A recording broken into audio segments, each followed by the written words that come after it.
the community that my father stood for abandoned everyone. Abandoned my mom. My mom was like a mad woman at the time. Abandoned everyone. His immediate family, extended family, his siblings, all of them. I understand that people have their own responsibilities, but this man was for everyone. All the monies he made from bank, he spent on his family, extended family.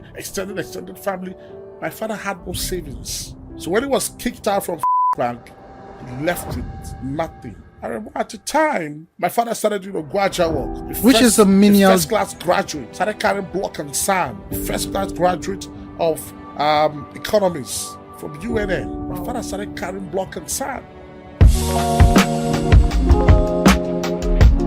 Hello viewers, it's another exciting super duper episode of the LAC podcast, and you know how we do it here. Yeah. We give you the best of entertainment, we give you the best of information and education that you need for yourself. Yeah. And you know, my name is Emmanuel, and together I have with me Lola. Lola, how are you doing today? Hope you're having fun. I'm good. Yes, it's been fun so far. Yeah? So what did you do during the week? Just the usual stuff that I do. What is usual? Usual can usually be very boring, you know? Yeah, true. So the usual combination of work and play. You mind to share? So, I mean, work was busy as usual, and then play, of course. So I didn't do anything out of the ordinary. Trust me. But you know we are here to play, right? Well, are we here to play? We're here to play. Have fun. Here to have fun. Yes. I mean, and enjoy ourselves. Yeah. All right. Yeah. So, you know, usually we've started having guests on the show. And this week I have something off the sleeves for you. Guess what? There is an OAP in the house. You know, each episode we're taking it one notch higher.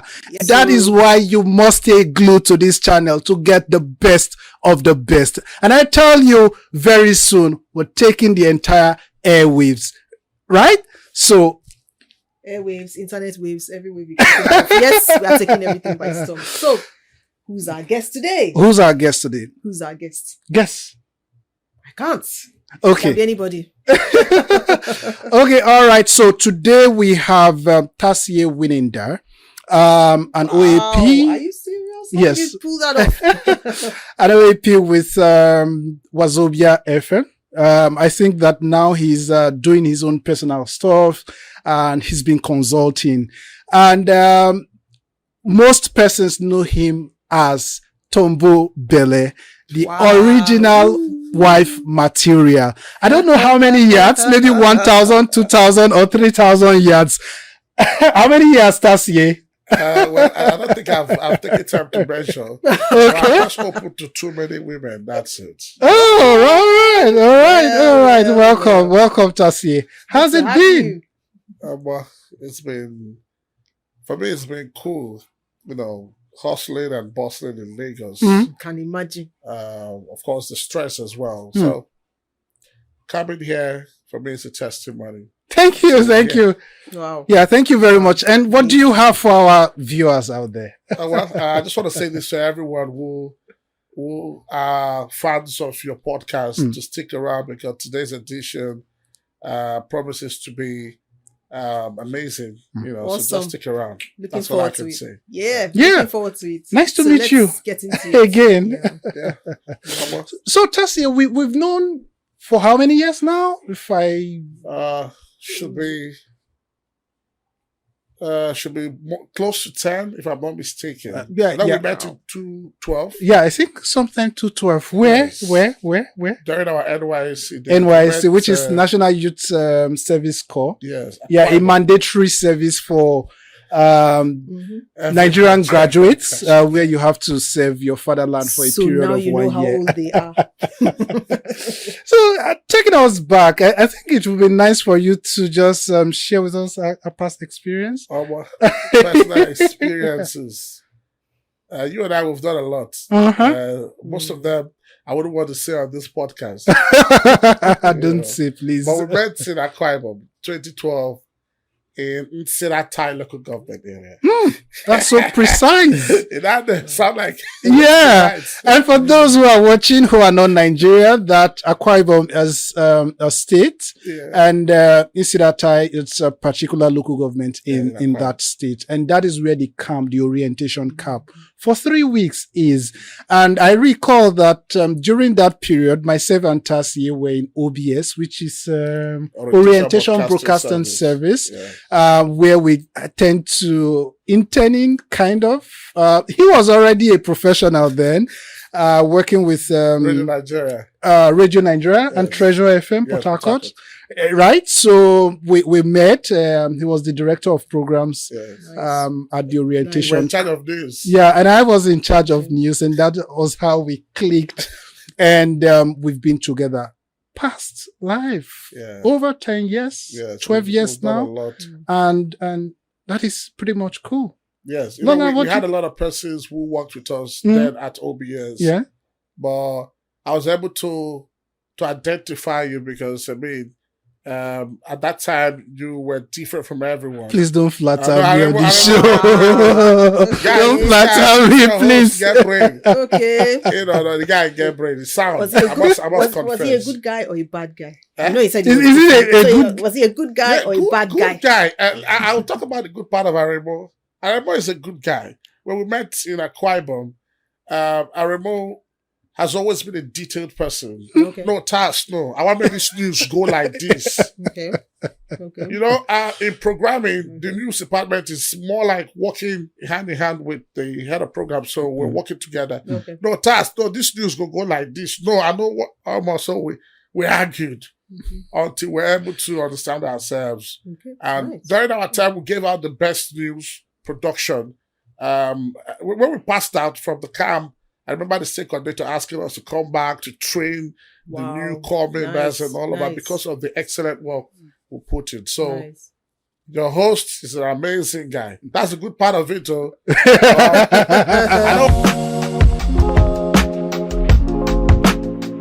Welcome back.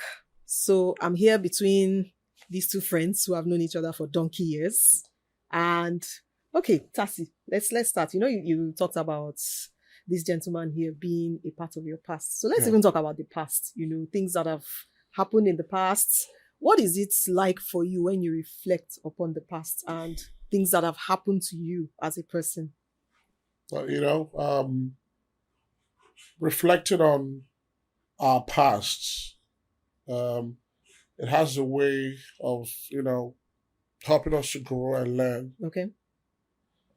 A lot has happened in my life, you know. As a young man, a lot has happened. But I'm going to start with what happened to my father, Okay. my late father, you know.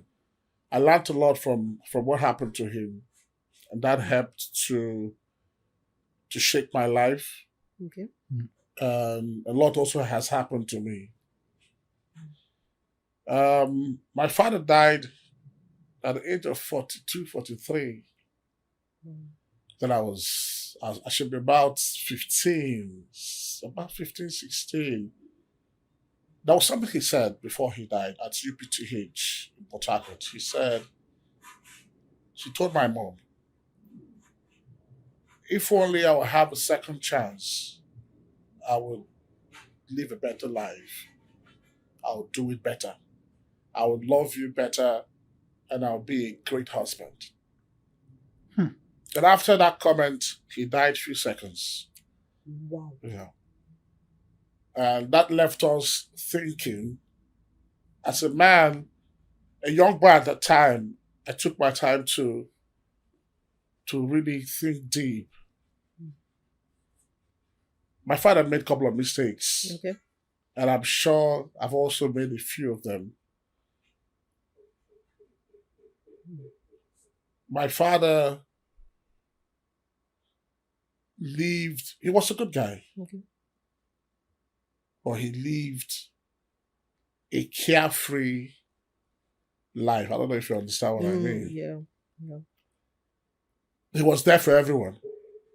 He was there for the entire village. My father was there for everybody. Like when you go to the village, from the beginning of my village in Iba To the end of it, you hear, your father, I go to the chamber, good man. Mm. My father did not set boundaries for himself. Okay. At the time he was working with, he didn't set boundaries for himself. He became man of the people. He lived his life for the community, for my village. Okay.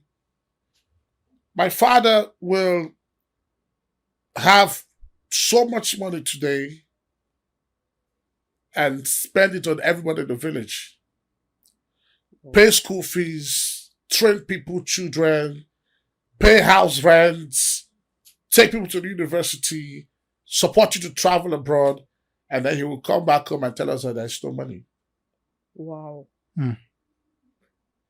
And that caused a lot of fights between my mom and my dad. I know my mom might not be happy that I'm saying this, but yeah, that's understandable though. That caused a lot of chaos, I get the point, right? I think in one of our episodes we're talking about what was the topic again? Was it the black tax? The black tax, yes. Yeah, we're talking about the black tax and how you spend it yourself. Black tax, yeah, and you recall that my argument in that whole conversation is that this cannot continue. And Tasie's story reinforces my position as far as this whole thing is concerned, because sometimes you can outspend yourself to the point that your immediate family will not or no longer enjoy you. So it was two things, and if I get what you were saying correctly, the first thing is that he had spread himself too thin in terms of resources. So in this case, charity was beginning from outside rather than home. My father didn't have savings. Wow. Because he was spending. Wow. I wish he were here. I would have done it to his face. To his face. My father never had savings. And is the point. So with Tasie, what I want to ask now is, after his death, how, at the point you were still a teenager, very young, you have siblings, right? How did the community that your father expended himself on, how did they take you guys? Knowing fully well that your dad had spent so much on them, how did they take you? And how was it? Okay, you see, a lot happened.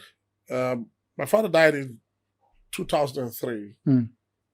That was the beginning of our sorrow. Wow. As a family. Wow. 6 children, a young wife. We suffered.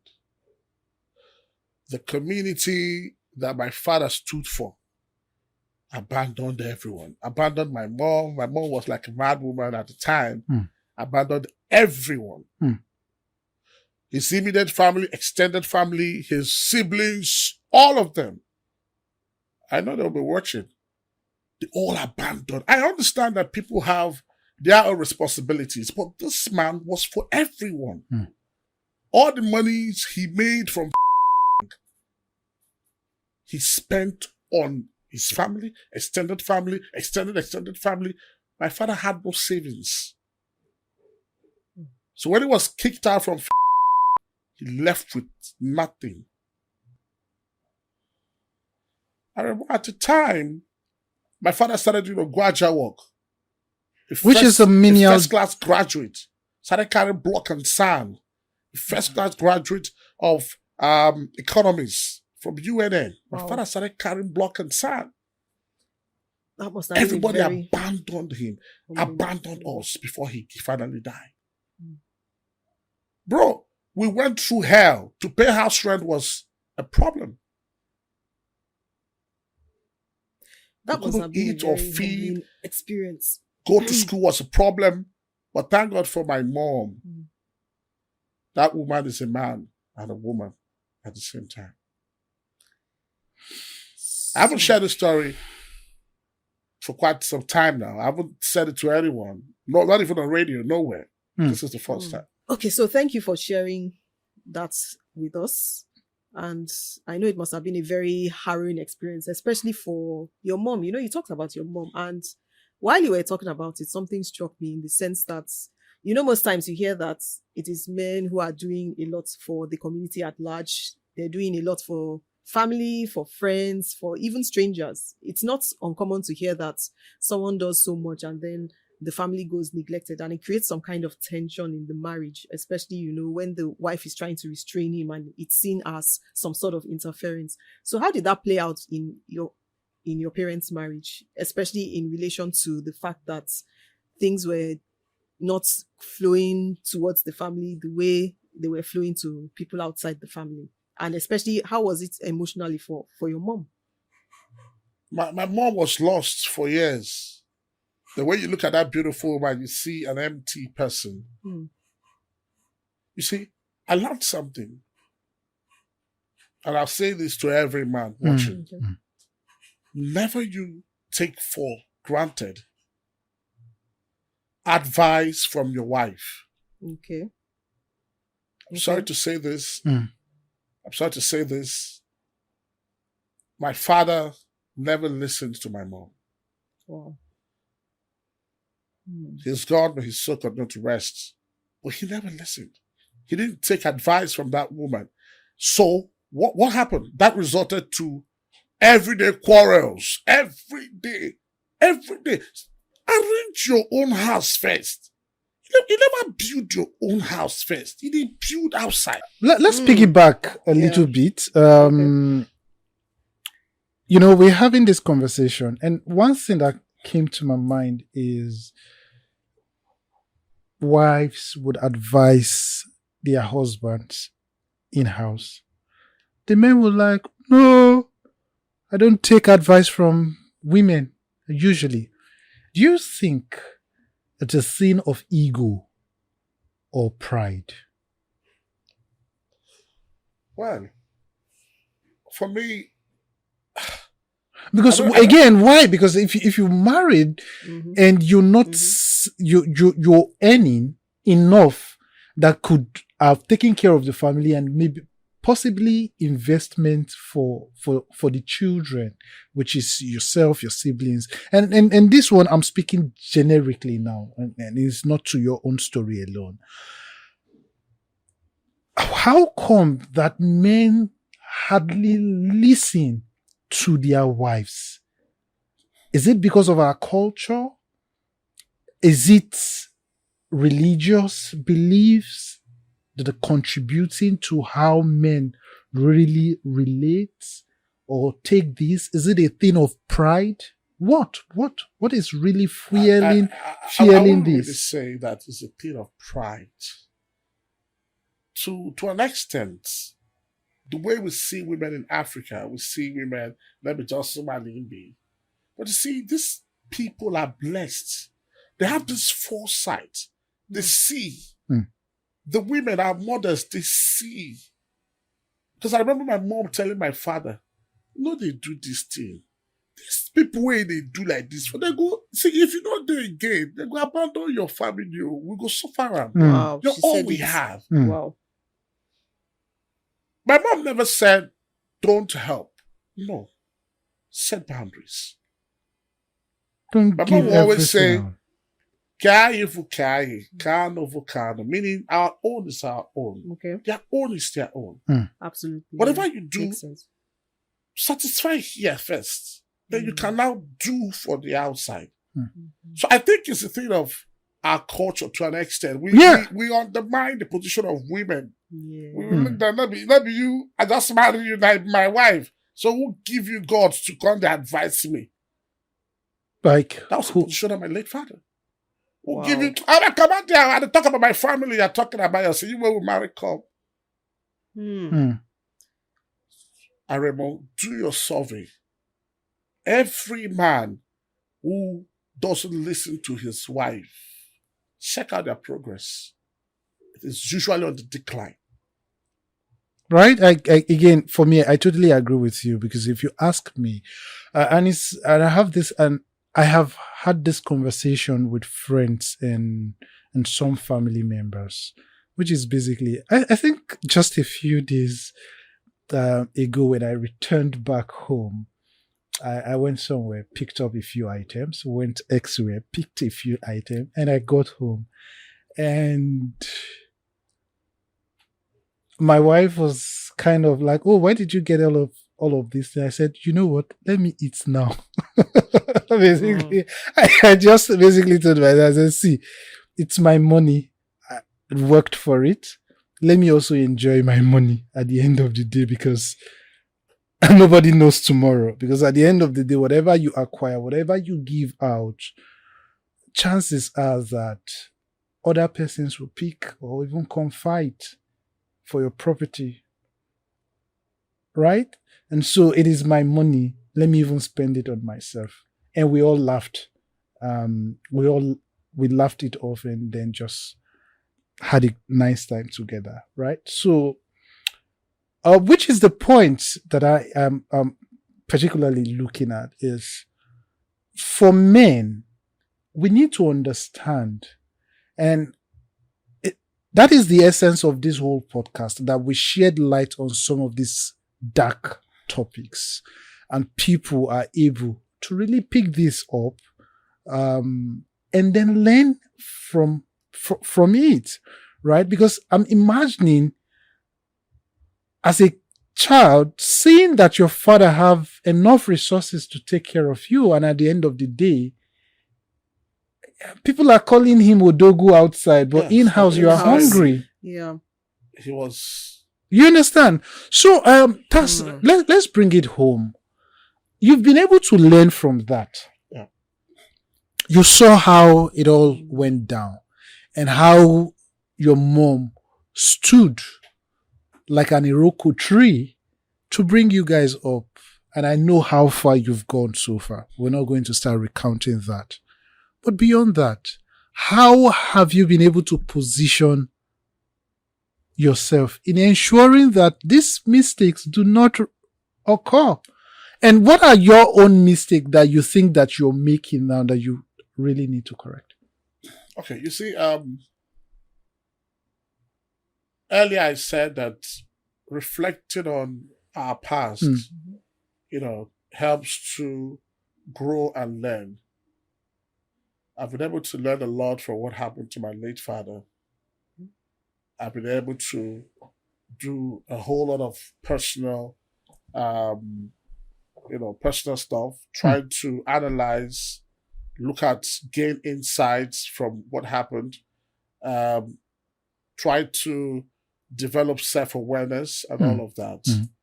That being said, I may not be 100%, cool, but you see, I listen to my wife a lot. Okay. Because I'm married, I have 2 kids. Okay. I listen to her a lot. Okay. I know I still have my errors as a man. That's... Yeah. I listen to her a lot,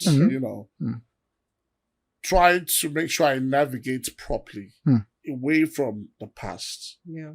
That has helped me a lot. So I listen to her. And do you know what? The funny thing is that to every situation pointed out by my wife to say, Tombo, Tasie, you see this friendship, you see this guy, you see this thing, you see this way they do. I've seen it that it will not work. They will all betray you. Let it go. Trust me. Leave that in. Leave that in. You're not seeing what I'm seeing. You're just a woman. I'm a guy now. Yeah. So you see, So that's that the also man thing. played out the game. That's the man thing playing out. And I sit here to tell you guys that to everything pointed out by my wife concerning my association With certain persons. business dealings, they all turned out the bad side. Wow. Don't do see these people. They all laugh with you, but they will betray you. They will see. I remember I would have been better than the way I am now. Okay. Yes, of course. I would have gone further. You know that we've been Yeah, in this yeah. thing. We've done a lot in the media. I've been in the media for 16 to 17 years of my life. Yeah, totally agree with you. But do you know why? I give glory to God, but we must admit the truth. Mm. One of the reasons why I'm still at this level is because of most of the mistakes I made in the past. Okay. My wife would say, you never carry yourself finish. You don't carry people. And if I go by what you're saying, it seems to be a man thing to carry people. So let me ask, in terms of your relationship and your wife, I would say, is that happening now because you have, if I can use the word, empowered her to have an opinion? And I'm using the word empowered carefully because, it's a two-way street. But there's this thing where, you have the man saying, let me even tie it into the relationships now that most men have with their families, especially their mothers. And you find out that you have a situation where the man is saying, my mother said this, how would you come and say this? And then deferring to the mom. So in your own case, would you say that it played out the same way, tying it to your own story, your father's story? Is it something similar? But my late father listened to his mom 100%. Wow. Okay. And before she died, Okay. she secretly apologized to my mom. Yes, Wow. she did. Apologized. Yeah, Okay. she said, I'm sorry for everything that happened. I know I've not been a good mother-in-law to you. I know the advice I gave to your late husband, my son, most of them were not cool with you. And this led to his early, demise. She did. Okay. A lot of people do not know. And I know that as they're watching me now, they should be, whoa, she did. Okay. That You is see, a lot. my mom actually. has a space. My mom does not interfere in my marriage, in my relationship with my wife. Whatever advice she gives me is from her. If it does not sit well with my family, I don't take it. And that's Okay. a boundary that's... So my wife has a lot, to give in our relationship. Not my mom. Yeah. So Lola, I'm going to ask you. This question is basically directed to you, right? Yeah, because sometimes we've seen ladies, young ladies, not wanting their mother-in-laws to come very close to them in whatever ways. Right? And it could be because of issues like these. Sure. Right? Because external interference can then cause harm. Oh, yes. Yeah, within the home. But again, in a few years' time, you see these same young ladies who do not want interference from their mother-in-laws in their... Begin to do the same. Begin to do the same thing. So, Lola, I'd like to... The dynamics. Yeah. Why is it always like that? I know it's neither here nor there, but why do we have these things reoccurring and we're passing it from one generation to another? It's a lot of trauma actually playing out, and I'll explain what I mean by trauma. Okay. So you have generational trauma. In most cases, and I'm using this very carefully now because yes, it's a generalization, but it may not have happened to everybody. In most cases, mother-in-laws, their generation, they didn't have marriages where they had support and succor from the husbands.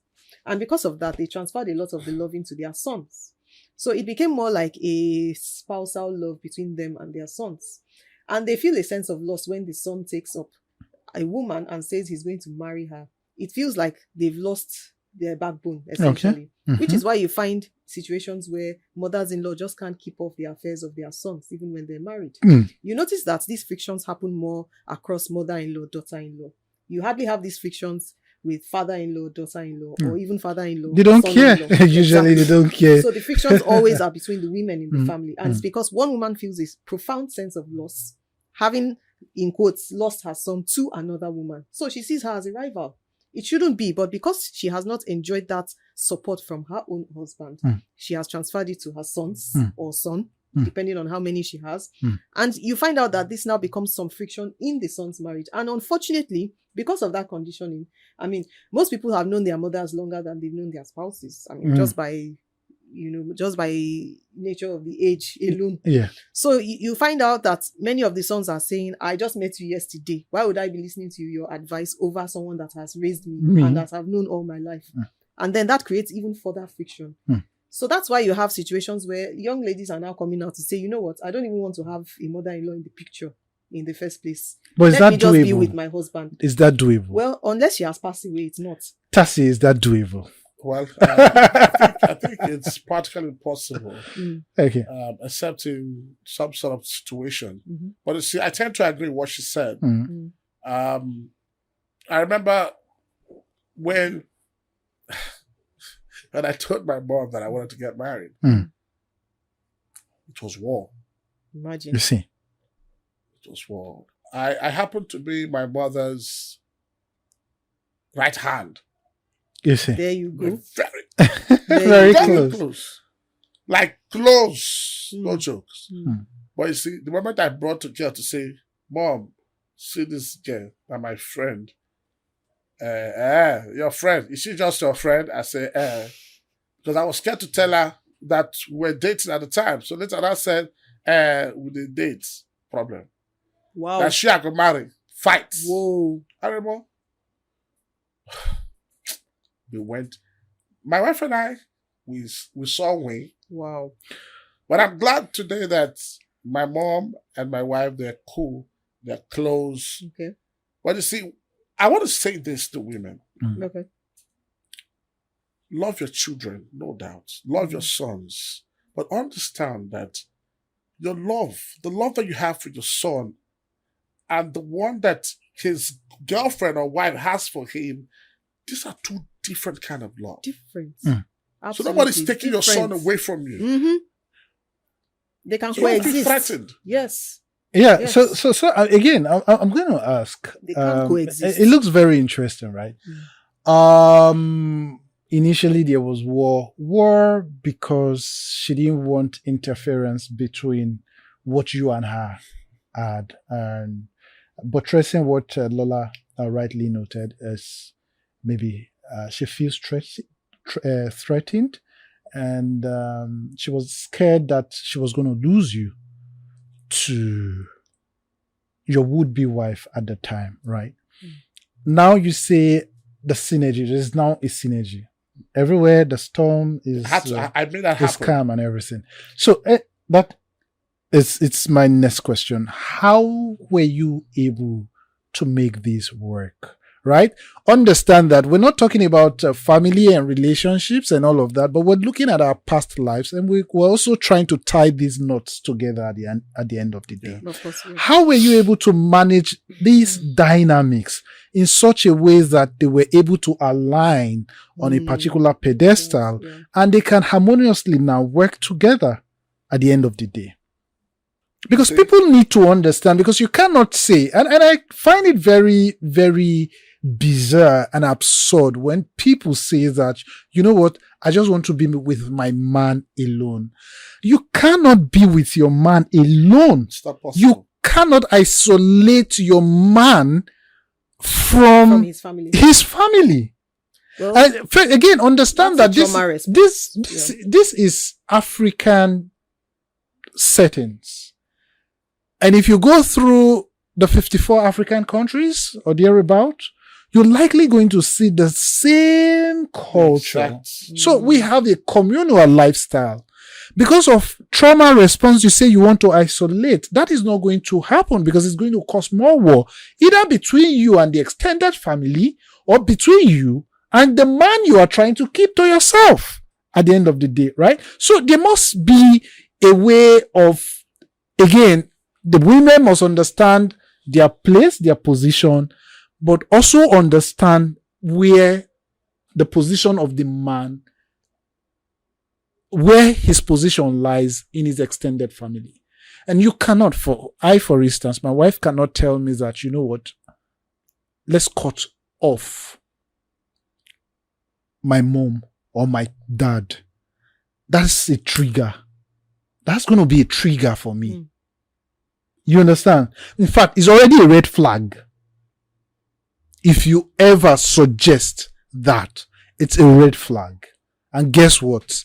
the distance is just going to start growing by the day because I'm just going to, I can't. What is You understand? So to drive this home, Tasie, I'd like to know how you were able to manage the dynamics. Okay.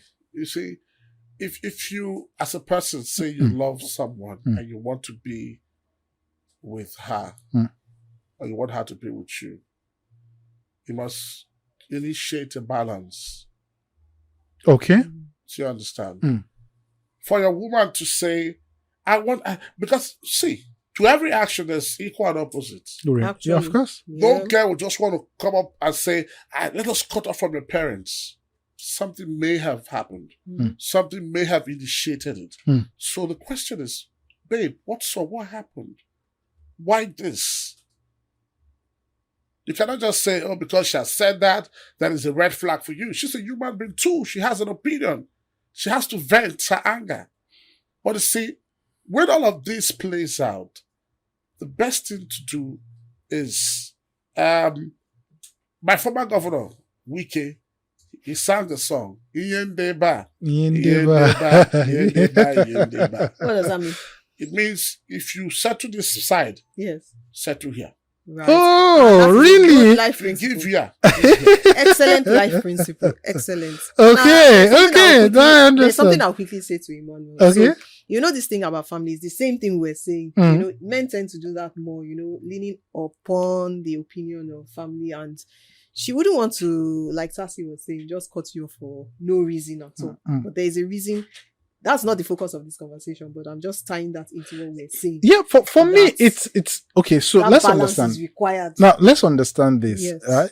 I know that context and situations are entirely different, right?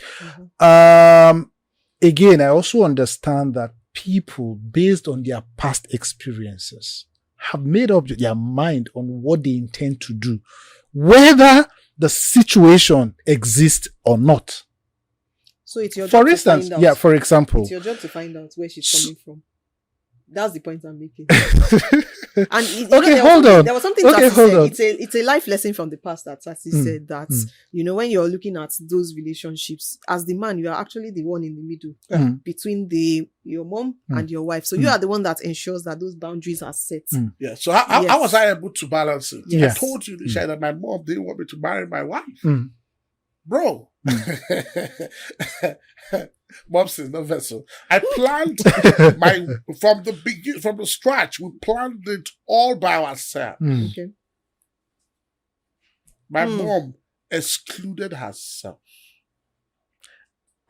Okay. Because she was doing support. Totally. I think I'm triggered to ask why, but I would allow you if you don't want to really say that. So you see, I know these women, our wives, they tend to say a lot. Oh, I'm happy the way your mom is treating me. It is your duty as a man to calm her.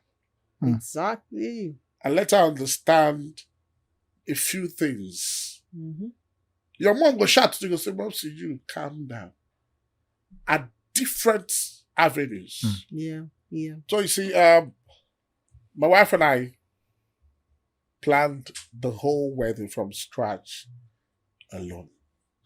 Wow. No family. Nobody was there for us. Wow. My mom was angry. So my mom only attended the wedding. Wow. But how the whole plan went, it was just myself and wife. But that's in the past now. So we're here talking about the past. We've moved on. One thing about the past is reflecting on them and then learning from your past and also moving on. When you move on, you try as much as you can to make some informed decision. That's right. So I've moved on from that. Okay. We're forgiving ourselves. We've all moved on. Looking back at all the mistakes of the past, how can one navigate them and turn them into successes in your view? We need to acknowledge and accept our past. Right. We need to learn from the experiences gathered. Mm. And then while we're at it, we also need to try as much as we can, Okay. to tell ourselves the truth. Okay, yes, it has happened. I understand. I've reflected on the past. These were the challenges, my experiences. Yeah. Okay, I've learned from them. Okay, I want to move on now. Mm-hmm. So when you do that, it helps you to, to develop informed decision for yourself. It helps you. Okay. Yeah. I just want people to know that moving on is key. But you cannot move on completely forgetting the past. But having reflected, let us move on. Yes, I think that's the key thing, moving on. A lot of people struggle with moving on, but it's important in order to maximize the lessons from the past. I think that in moving on also, it is not just moving on. Yeah, it is a mental thing. That you also within your brain, your mind, you move on. That is also very, very key, crucial, and important. You need to be able to say, you know what, irrespective of what has happened in the past, I'm ready and willing to turn the tide to make a change. What do I have with me at this point?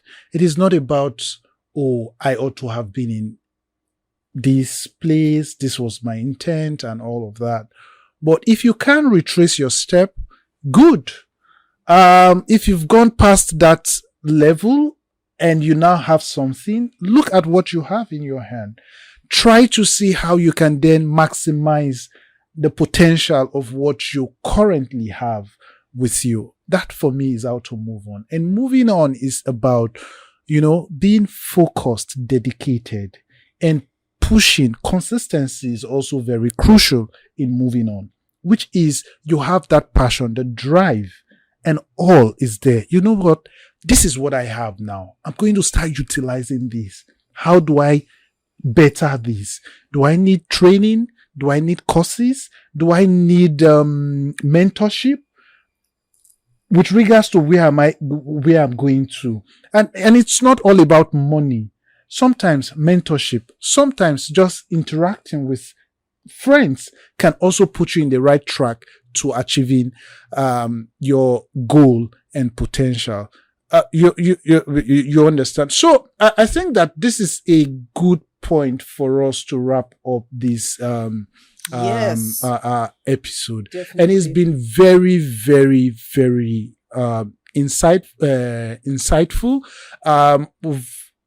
I've learned so much. We've been friends for over 12 years, and I can tell you for sure that we never had this kind of conversation, and it's the first time we're having this. That's what we do. I would say thank you very much for obliging us. And I know that this is hard for you to say, but you chose this podcast as a point where you can share yourself with our audience. And audience out there, I hope you really, really learned something from this episode. And if you want to share yours, please, the comment section is open.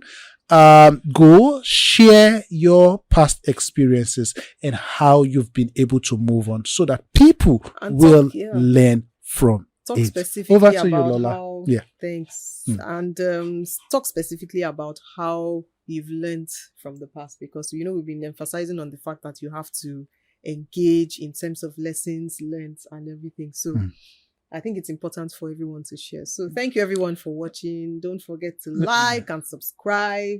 Thank you so much, Tasie, for giving us the time. I appreciate it. Yeah, Look forward to Tasie, having you back. Yeah, again. one more word for our viewers there.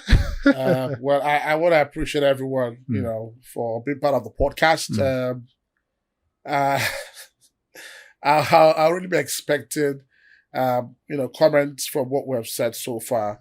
And we're not an island of knowledge. We're just here to share We're here to share. from our experiences, So I hope to be here again God willing. Yeah. Tasie, kindly share your social. Well, social. Okay, so you want to follow me?